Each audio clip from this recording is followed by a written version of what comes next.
Income follows the person. That is, you and your spouse gets sick. His or her income goes to the nursing home. You keep your income.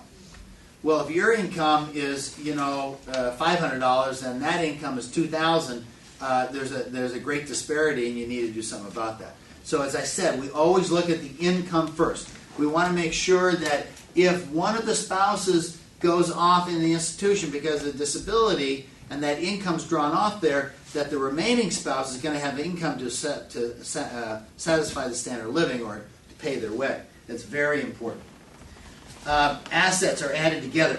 So, husband and wife, and this typically is when marriages are later in life, and they come to, and the wife comes with $1 million worth of assets, and the husband comes with $10. Okay, they get married. He's a hell of a nice guy. Okay, all right. And even if they have a premarital agreement, prenuptial agreement, okay, it doesn't make any difference. If he gets sick, her money goes to pay his bill. Okay, it's important to understand that. Okay, I didn't get any oohs and ahs, so I'm going to say that again. It's important to know. Assets go together, no matter whose name is on those assets, to pay that nursing home bill. Okay? And I don't care how hard you work for it, or you were living alone for 40 years and then met the love of your life and came together, your assets are going to go pay that bill. So, instead of paying money for a prenuptial agreement, pay money to get an irrevocable divestment trust to hold what you worked hard for, just in case there's a chronic problem. Okay, let's go to the next one. Rules on residence and farms and family business. There are many family businesses and farms that are ruined in this state because, let me give you a real example.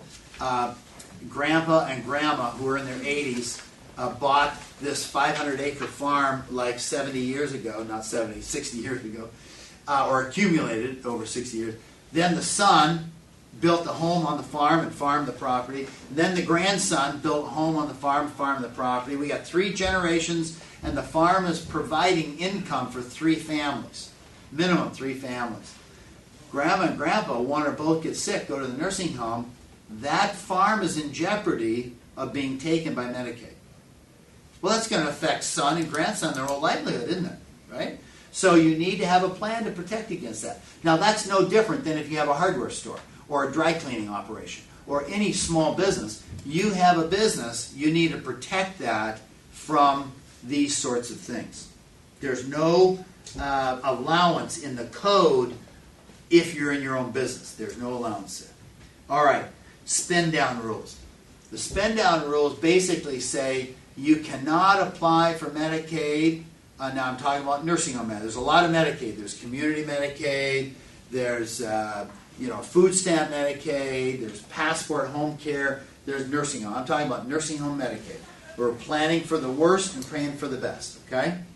So under that Medicaid, the spend down has to get down to $1,500. So the Medicaid applicant may only have $1,500 in their name, not $1,501. It's $1,500, and I tell you that because that has happened.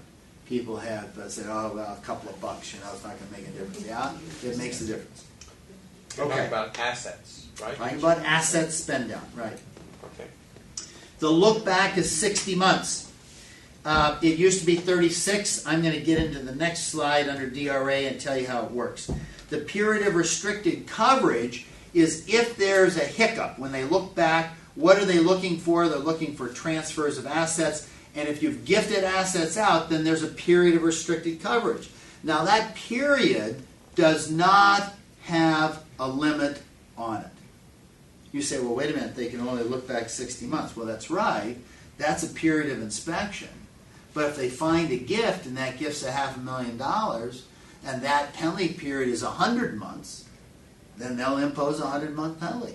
Okay, so you have to be careful when you apply, as well as what you apply for, because of that unlimited. It's capable. The restricted is capable of being unlimited.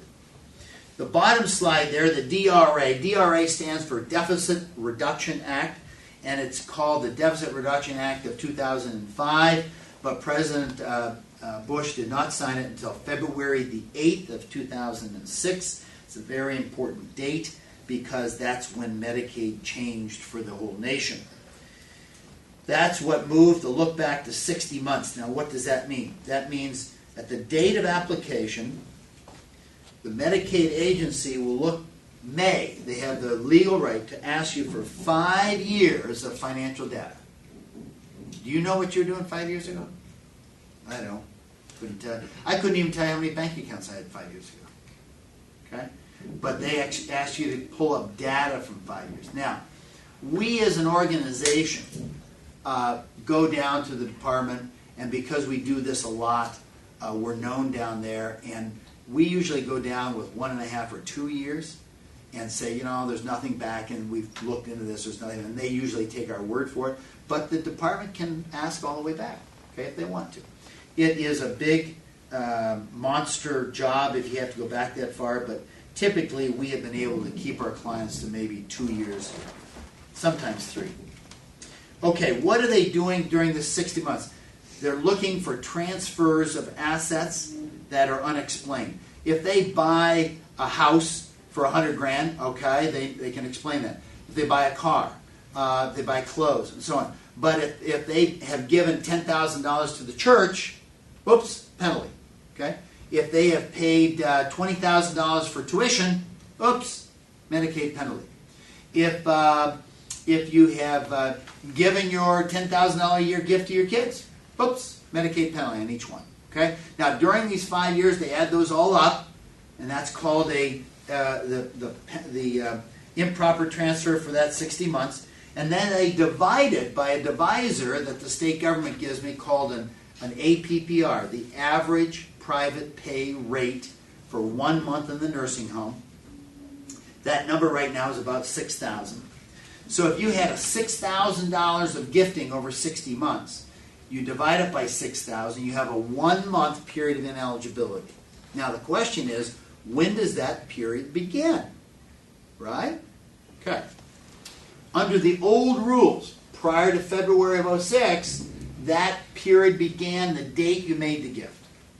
Under the new rules, that date begins the day you apply and otherwise are eligible, meaning you have less than $1,500.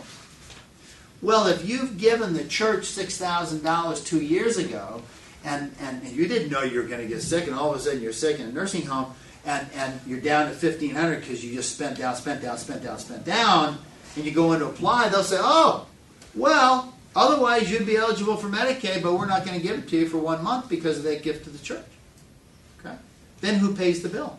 Remember, you have less than $1,500 in your bank, right? Okay? That's the problem, and that's why you need to do planning at a very early date, because there are ways to take care of that penalty or that restricted coverage gift out there before you actually need the help. That's the important point. Okay? We say we want to help families understand how to manage assets with a severe disability costing a lot of money in the family, how to manage assets to never have a gap in payment and yet not impoverish the family totally because of that. Okay? So it's a matter of planning using some of the savings, those ovals, right? Some of the private savings and some of Medicaid, depending on how you bring it in and at what time. Gifting. Gifting can be made even if you're already in the nursing home. A single person in the nursing home, let's say they have $12,000, okay? They can gift $6,000 out. They have 1 month period of ineligibility, right? Are they eligible to apply? Why not? Because they have $6,000 left. They only have $1,500. Well, okay, let's gift $12,000. So we gift $12,000 out and apply because they don't have anything. Now they have 2 month penalty, right? How are they going to pay the bill? They gifted it away. So you see the problem. The problem comes up in planning. Okay? So there are ways to look at this and to get that done. The asset allocation for couples I want to illustrate on the next slide. And I've kind of done your work for you. I used to have people use the pencil here, but follow along here and you can make notes. On this slide, this is an asset division for spouses, and the facts underneath are this couple has a house, joint owned, a car, and joint investments totaling $100,000. On the left-hand side is the well spouse, or the CS, that's the community spouse. On the right-hand side is the disabled spouse, or the institutionalized spouse. And on the left-hand side, the well spouse side, the house and the car and $50,000 is exempt under the law. Okay? Then on the right-hand side, $50,000 is in the spend down column, and you see it has to get down to $1,500 before we apply. Okay? So what do we do with that $50,000? Well, if you look down to the next slide below it, you can see there we can buy a car for the well spouse. We can pay off all debts. We want people to be debt-free. You can do house repairs, new driveway, new roof, new floor, new kitchen, new appliances. You can buy personal property. You can prepay funeral and burial costs, either cash, or we can create an irrevocable funeral trust that you put money in that trust to pay the expenses eventually. So all of that is allowed. But let's say all that is done and you still have $50,000. What do? We want to apply right away. We don't have a lot of money here. I mean, let's say the well spouse has got, it's the wife and she's got $600 Social Security, and her husband's got $1,500 Social Security going to the nursing home. She can't live on a house and a car and $50,000 and $600 a month. I mean, she can't live on that. So what do? We take the $50,000 from the right side, the spend down side, and we create a Medicaid compliant annuity for income to go to the well spouse. All right? So everything is Medicaid compliant. That's all above the law, and we present it to the caseworker and explain it and everything.